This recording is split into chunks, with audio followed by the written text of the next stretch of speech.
Okay, the Orzhov Silverquill Precon was revealed and it's way better than I was expecting. We're going to add a few cards to make it more interesting and streamline the game plan a little bit. The commander is Killian, Decisive Mentor. He costs 1 white black and says, whenever an enchantment you control enters, tap up to 1 target creature and goad it. Then, whenever 1 or more creatures that are enchanted by an aura you control attack, draw a card. The Precon overall is very good. The cards that can be taken out and replaced are ones that don't participate in the enchantment theme of the deck, or at least don't do it as well as something else would. The cards I want to remove are Defacing Duskmage. It's basically a do-nothing creature that depends on your opponent's drawing a second card, and then you pay 3 to cast an instant spell to draw cards and deal damage. That mana is probably better spent on a Goad enchantment on your opponent's creature, like an Impetus or Ghostly Prison, but this Defacing Duskmage would go really well in your Ishtola or Megatron deck, since both of those decks would love this card. Keen Duelist. This one is really an if you want it card. Worst case scenario is you get a 1 mana thing and they get a huge mana spell that, hits you for a lot and then they get it in your hand, but then they get the card on top of that damage. I'm not really a fan of this one in particular, but it's probably just a matter of taste. Brina the Demagogue. Now, Brina can work with Killian since he's goading everything, but if your opponents deliberately attack someone other than the player with the highest life total, you're not going to get much out of her. She's very good, but I think I'd still take her out and create a brand new deck with her as the commander. Nils, Discipline Enforcer. This is basically Sphere of Safety, but with counters. Nils can go into a Unideck or any counter deck with white and do just fine. But since he's a creature, he's easily removable, and once he's gone, those creatures that you helped make bigger can just hit you in the face. I'm going to replace this with Sphere of Safety. Tomic, Wielder of Law. Now, I don't see a deck where this is good. Maybe you can explain it in the comments, but I think it's going to collect dust in the collections of everyone who buys this Precon. Combat Calligrapher. This is great until it gets removed, just like the other one, Nils, I think, because these Inklings will start hitting you. This can go into a token strategy, but giving your opponents Inklings for taking each other out is a risky play. It doesn't fit our theme on top of that, so I'd cut it. Now that I think about it, if you have this in a deck, if it's kind of like a reverse Aristocrats deck, giving your opponents a bunch of Inklings and then hitting it with the Phyrexian Worm. What is that? The Massacre Worm. The Massacre Worm, when it enters, everything gets -2/-2, and whenever a creature an opponent controls dies, that player loses 2 life. So if they have a bunch of Inklings and then you throw down a Massacre Worm, they're going to lose all of that life and they won't have anything to attack you, but that is not the idea or the plan of this Precon. Fire Main Commando. This one is a tough call, but since it gives our opponents cards, I decided to cut it, but it makes them attack each other, so it might be good if you can't find something better for this particular slot. Secret Rendezvous. We're drawing a lot of cards with a few other effects, and all of them are better than giving an opponent 3 cards. Fallen Ideal is recurable, but you're not making tons of tokens reliably, so it's less ideal for you. And if you put it on an opponent's creature, they could still turn it against you or sacrifice any creatures you enchant on their side or goad to this enchantment. Angelic Destiny is a mana-expensive aura that basically gives you an angel. For 1 more mana, you can have an enchantment that makes an angel each time you cast an enchantment instead. There are plenty of other better options for this slot. Path of Ancestry sucks. Hall of Heliod's Generosity is a staple for enchantment decks with white, so this is a simple swap. So, since we pulled 10 cards from the deck, we can throw in our better options. Lightpaw's Emperor's Voice is a given. It says, whenever an aura you control enters, if you cast it, you may search your library for an aura card with mana value less than or equal to that aura, and with a different name than each aura you control, and put that card onto the battlefield attached to Lightpaw's and then shuffle.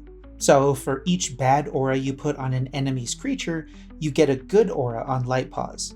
This will trigger Killian twice and eventually help you fill the graveyard with auras when Lightpaws is eventually removed. Soaring Lightbringer is an enchantment creature which will trigger Killian when it enters and work as a target for your friendly auras. But each time it attacks, it creates an enchantment creature token that will also trigger Killian, so you can tap a creature in the attack step, which could be important for evasion. Danitha Capuchin is a no-brainer. She reduces aura costs and is a significant threat with only 1 or 2 auras on her.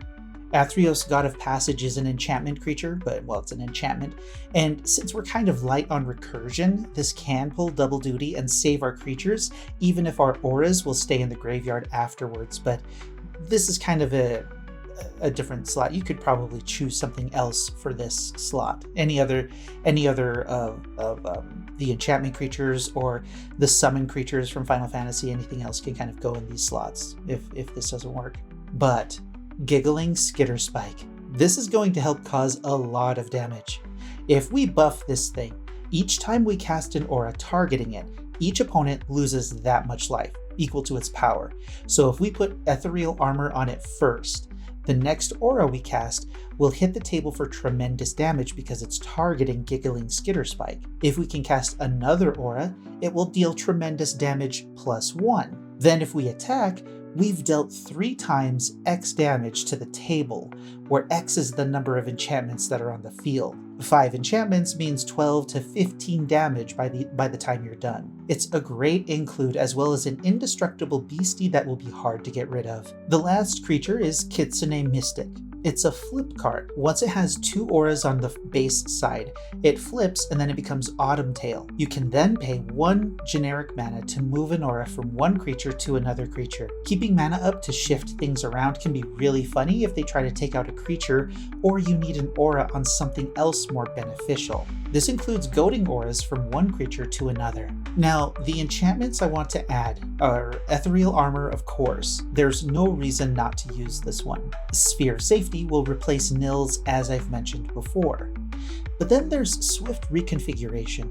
This will either turn Killian into a vehicle, making creature removal more difficult for your commander, or you can flash it onto an opponent's attacking creature.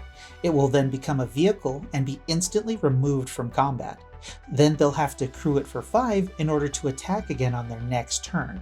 Now, there are 3 auras that you might want to consider for any other aura in the Precon: Vow of Malice, Vow of Duty, and Vow of Torment. These don't make a creature attack, but they stop a creature from attacking you or a planeswalker you control. Something to consider if Goad isn't good enough or you want some extra control. And finally, there's my favorite aura of all time, Visions of Brutality. It says, enchanted creature can't block, and whenever enchanted creature deals damage, its controller loses that much life. Note that it doesn't say combat damage. I like putting this on creatures that deal damage when the opponent does something like Gutter Snipe, which will hit them for 2 each time, or Blood Artist, so they lose life each time it deals damage. But once this aura is on a creature, they never attack with it. Killian will change that. If you goad the creature that this is attached to, not only will the defender have to deal with this creature that it's on, but whatever damage it deals, even if it's blocked, will make the controller lose life equal to the damage that it dealt to whatever player or creature. I'm looking forward to seeing this on the field with Killian very much. I recently finished rebuilding my Gen enchantment deck, but I haven't really tested it that much. Now that I know Killian exists and is coming in a few weeks, I might have to plan ahead and take Gen apart in order to make some of the changes I shared with you today. It also means that my Mazzy deck will have to be put on hold also. Anyway, that's a quick and dirty look at Silverquill Influence, the Orzhov Aura Precon for Secrets of Strixhaven. Not sure if I'll do the other precons, but Witherbloom Pestilence looks really interesting. Although that one will probably be ripped apart and split between my Hazel of the Rotbloom deck and my Genova Mutant deck. I'll put the links to those personal deck lists in the description if you're curious as to what those look like right now.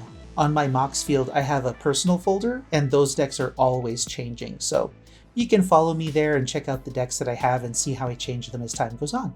But now that I think about it, maybe I should look at Witherbloom Pestilence more closely next time, so I guess we'll see. That's all for now. You're welcome.